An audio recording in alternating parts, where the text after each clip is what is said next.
South Korea is a place where we get to see two kinds of people. The people who take from others, and there are the ones who get taken from, and the main character of this story is someone who takes from others. It's something he does so that he can survive in this rather cruel country. The story begins, and we get to see our main character chasing after a man named President Park. He wants President Park to pay back the loan he had taken from someone, so he chases after him in hopes of getting it back. The chase is long and exhausting, and after God knows how long, President Park comes to a stop, as he comes to realize that there is nowhere else for him to run to. The main character tells him to stop right where he is and pay back the money that he owes to someone. However, President Park is desperate. He tells the guy that he is practically on his last stretch, and that if he pays the money back from the little money that he has gathered in the bag that he is holding so dearly, he will have to fade into non-existence. The main character tells him that he doesn't really care about all that, and according to him, the most important thing one should have on their mind when they get money from somewhere is to pay back the dues they have. That should be their priority over everything else. President Park once again repeats the same thing, telling the guy that he has no other hope besides the little money that he has, so there is no way that he can pay back his loans now, and if push comes to shove, he will jump off this rooftop and take along his money with him rather than paying it back. However, the main character is not really bothered by this, as he steps forward to grab a hold of the bag that President Park was carrying. He then asks President Park one last question before he is taken care of, the question being if President Park has life insurance. President Park by now has already given up on the plan of jumping off from the rooftop. As he took a look down there, it was enough to scare him off. He then told the main character that he does not have any of that stuff on him and warns him once again that if he comes any closer, he will jump off. However, the main character has him figured out by now, so he doesn't pay attention to the threat and moves forward anyway. He tells President Park that this won't get him out of this trouble, and that if he decides to take his life, then he will follow him to the deepest parts of hell and get back the money. Later on, the scene changes, and it is seen that a man is at the church, talking to a red-haired guy. The guy thanks the red-haired guy for helping him retrieve the money. The guy states that he never would have thought that President Park would run away with the money without paying him, and thanks the red-haired guy for helping him get back his money because he has a sick wife at home and without it, he would have been done for. The red-haired guy tells him that it's fine, and that he should leave his sad story for his wife to listen to and give them what he told he would give. The guy then hands over something to the red-haired guy, prays to God, and departs from the place. As he leaves, another man, who is well-dressed and dignified-looking, walks into the church. The guy speaks up and brings out a card, saying that he has heard the rumors about them, and that's why he is there, and asks them if they are the Bloodhounds. The girl who was standing there, who is also seemingly a part of this group, informs the guy that he has come to the right place. However, the reason he came here for is probably not the same as their purpose. She also addresses the guy as an assembly member. The red-haired guy interrupts the girl and tells her that there is no need for her to be so stern with her words to start off with, and says that it could very well be plausible that this man really has some stuff to get sorted, and maybe he wants to work with them, so he wants to hear out what the assembly member has in mind. The assembly member lets the group know that he wants to recollect the money he has loaned. However, the amount is ridiculously large, so he is not sure if that is ideal for the Bloodhounds. Our main character suddenly speaks up and tells the assembly member that they are more than fine with that. He states that according to him, there is nothing worse in this world than having someone give you money in need and not return that money back. He also adds to that even further by saying that the longer the money falls there, the dirtier it becomes and the nastier it smells, and to retrieve such money and give it back to the people who are the actual rightful holders of it makes them the Bloodhounds, as it is their actual job, and he assures the assembly member that when the Bloodhounds bite, they hold on to that bite and don't let go until they get the job they have on them done. The scene changes, and we get to see a middle-aged woman on the phone with someone who she refers to as Mr. Kim. The woman has her notebook open, and it clearly reads that she has over 10 million South Korean won in debts to pay. However, she owes 15 million Korean won to Mr. Kim, so she called him to ask him to pay back said amount. However, Mr. Kim tells her that he will be unable to pay her for the month. This devastates the woman, but she was still nice to him on the phone, as she asked him to pay back a portion of the amount the month after, because she is in a lot of trouble herself and that she really needs the money. The woman then hangs up the phone, and soon her son appears. Her son is none other than our main character, named Jianu. Jianu asks his mother for his monthly allowance, as he needs to get by for the rest of the month. His mum hurriedly goes and fetches some money for him, giving it to him as his monthly allowance. He further asks his mother if she had already paid the fees for his tuitions and coaching. His mother is a bit taken aback by this, as she poses the question if it had already been a month since she last paid the from. Jianu clarifies to his mother that it had already been 3 months since she had last paid the fees, and he also lets her know that the teacher has been bothering him for it. Jianu's mother is stunned, knowing this. She cannot believe just when she had not paid the fees for Jianu's coaching for over 3 months. Next, she ends up putting on a brave front and tells Jianu that he needs not to worry about the stuff regarding the money and that he should focus on studying and not miss a single day at school. She goes on to tell Jianu to use the monthly allowance to pay his transportation fee for now. Later, as Jianu goes outside, he ponders about how tough the current situation is for him and his family. Jianu also wonders if his mother has lost touch with how things operate, as the money she has given to him is in no way enough for him to travel to school, so he decides that it is better for him to walk that day. As Jianu is walking to his destination, he sees a group of bullies bullying another boy. The boy has been made to strip down to his underwear, and they took pictures of it. The bullies also talk among themselves how they are going to post this picture on the internet and get views off of it. However, one of the bullies argues that the picture needs to be even more embarrassing for them to make something out of it, to which the victim says that it is enough. The bullies keep on bullying the kid, telling him that he needs to pay them back 300,000 won for him to be let off lightly, but the victim says that he was only supposed to pay them 100,000 won. The guys reply to him by telling him that the bigger amount is due to the interest, and the boy quickly jives back, saying that the 100,000 won amount itself is after 10,000 won of interest, and that the original loan was 90,000 only. The bullies are ruthless though, so they tell him that the amount of interest has increased, since he was supposed to pay them back in 2 days' time. However, a week has passed now, hence why the amount is bigger. The guys then tell him to pay back the money before the day ends, or else they will reveal his private pictures on the internet. Soon, one of the guys who was bullying caught a glimpse of Jianu who was watching all of that, and it bothered him. They quickly start talking among themselves about it and afterwards decide to call Jianu out. They ask Jianu what he was doing, and inform him that there is not much for him to see here, so he better leave. However, Jianu is not someone to be scared away by such pesky threats, so he stands his ground. This action further pisses off the bullies, so they decide that enough is enough, and they get ready to beat up and teach a lesson to Jianu. As they are about to attack Jianu, their leader speaks up and says that one would be absolutely of their mind to pick a fight with him. The bullies agree with their boss and say that Jianu is definitely a bit loose in the head. However, the boss warns them in a stern voice that the one to not mess with is Jianu. The boss tells them about how Jianu is no ordinary chap and goes forward to meet him. Jianu instantly recognizes the guy. It is Yujin from the school he used to go to. They share some cold greetings with each other and talk about how it has been quite a while since the two have run into each other, stating that the last time they met was during the Nationals. Jianu says that it is quite strange that it has already been a year since they last met, also adding that Yujin has changed a lot. Yujin replies to this by saying that he had to change after getting expelled from school. It was a tough time for him, and it made him realize that one must adapt and change according to their needs in this cruel world.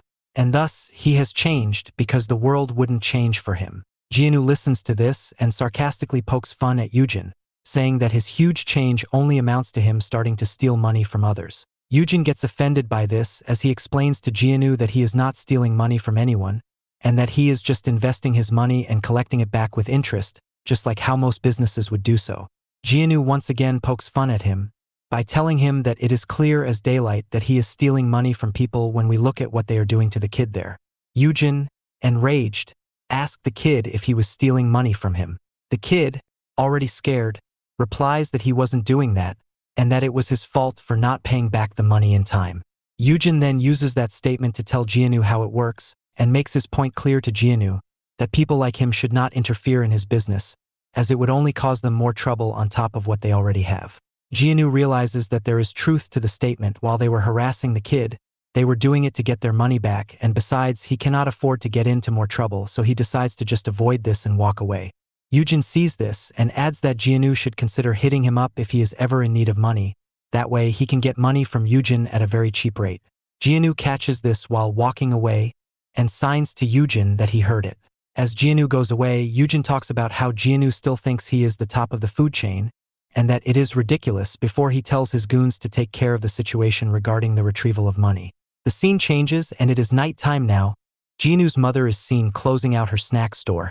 And just then, debt collectors arrive there and threaten to open the shop and see if there is money there. Jinu's mother tries her best to tell them how they don't have money on them, and even promises to give back the money in 2 months' time, but the guy she was holding on to pushes her away, which makes her fall. The guy then tells her that he has no intention of doing this to her, and that this sort of action was forced upon them by debtors like Jinu's mother. The guy also further adds that if only had Jinu's mother accepted the offer for the job they suggested to her, she could have solved all this.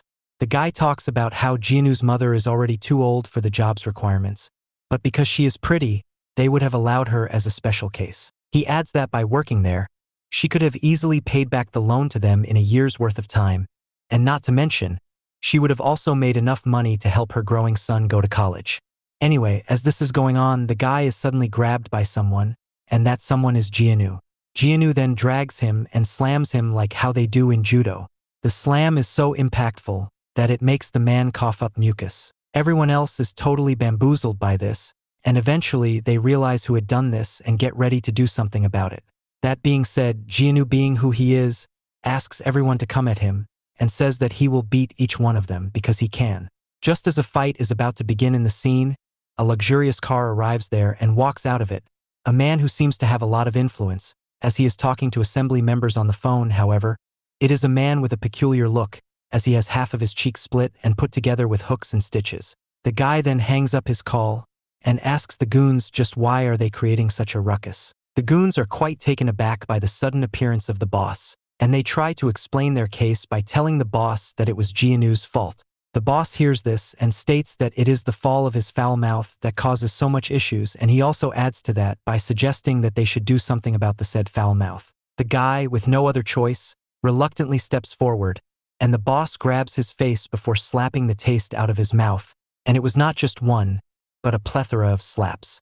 The boss tells him that he should not have messed up during such an important period of his run, and also adds that he should keep a hold of that mouth, or else he will be put to bigger punishments next time, as he will no longer be part of their setup thanks to it. After taking care of the situation, the boss then steps forward and talks to Jianu and his mom. The boss tells them how he feels ashamed by how his people behaved with them, and also added that it looks like Jianu and his mother are in a rather tough predicament, so he has something for them because they always care about their customers. The boss offers them a bond which allows people who have a tough time paying back their debts by putting something valuable up as collateral. The boss suggests them to put their shop up for collateral, and while Jianu's mother considers the deal, she also does not want to give up ownership of her beloved shop. Jianu notices this and tells his mother that she should not pay attention to such trashy people, and that they should go back to their home. As the two of them walk away, the boss feels more and more angered by the trashy people comment that Jianu made. He starts talking out loud about how that brat is going to send him back to his old ways, and that it was very much his fault for even considering people like them as humans when they are nothing like that. The boss also adds that the guy should really try and do something about their situation rather than talking big, because after all, the guy reeks of poverty but he still has a mouth of gold. This strikes both Jianu and the mother as they walk away. However, what's said next sends Jianu into overdrive. The boss adds that people like Jianu are the kind of people who will only understand the severity of the situation when they see their mother selling their body in some local bar. This makes Jianu tear up in rage, as he turns back and dashes towards the boss to beat him up. However, the guards catch him, and he is left helpless. The boss then comes up top him and asks him if what he said was wrong. The boss adds that scumbag like Jianu are not human, and that they want to make money without paying back the people who had lent them some during a very tough period in their lifetime. The boss then brings out a sharp-looking card and tells Jianu that he marks people like him because they do think of running away after a while. The boss then uses his card to slice Jianu in the face, leaving a huge gash there and lots of blood pouring out. He makes fun of the scar, saying it looks quite good on Jianu, before leaving the area in his car. As the car goes away, someone else, who seems to have a lot of faith on the boss, tells him that he should not be losing his cool at such little things, because if he lets such insignificant being get to him, he will soon trip over in his run to becoming a top guy.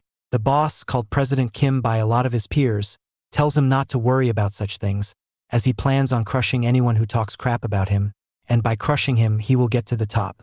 The guy then asks President Kim if he will be able to get the shop out of Jianu's mother like this.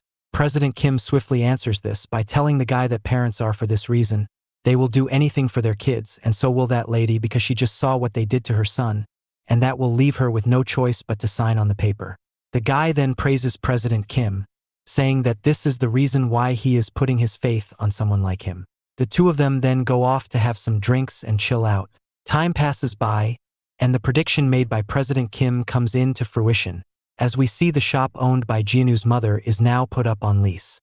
As all of this transpires, we get to find out Yujin and his buddies hanging out somewhere, and they are met by Jianu, asks them if their offer is still on, referring to the time they said that they would offer him money for a lower rate than others. Yujin sees this, and he could not help but smile as he knows what he had just gotten his hands onto. Yujin tells him that he likes how he cut to the chase, and they can now get to business. Yujin asks Jianu if he had gotten into trouble, to which Jianu says that he is about to get into trouble soon.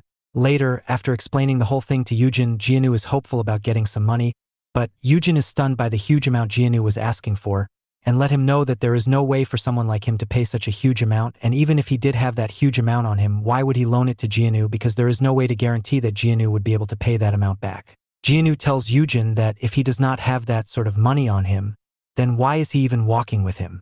Yujin gets irritated by this and tells Jianu that he already knows what kind of person Yujin is, and that he does have people on him who can pay that sort of money.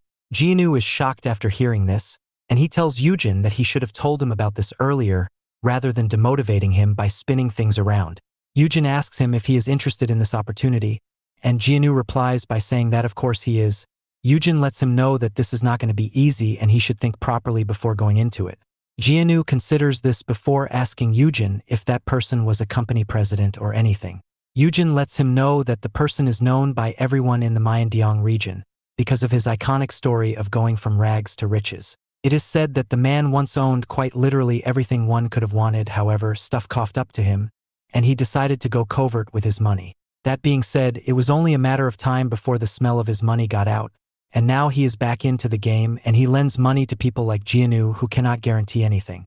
This was all figured out after some dude found him and took help from him and got a lot of money out of him through that, and since then, people are all over him for help, so this might be the lifeline of Jianu that lets him get back on track. As this is going on, Jianu spots a girl stealing money from a beggar on the street. Yujin kept on going how he considers Jianu a friend, and that is the reason why he will let Jianu in on this. So, to get some hard cash on him, all Jianu needs to do is just help Yujin in his quest. However, Yujin turns around and sees that Jianu is off to chase the girl who had stolen from the beggar, and this worries Yujin, as he is left wondering if he will even be able to work with someone as unpredictable as Jianu. The scene moves forward, as we get to see Jianu calling out to the girl, telling her to stop and give back the money she had stolen from that homeless beggar. The girl does not pay any attention to that, and keeps moving forward.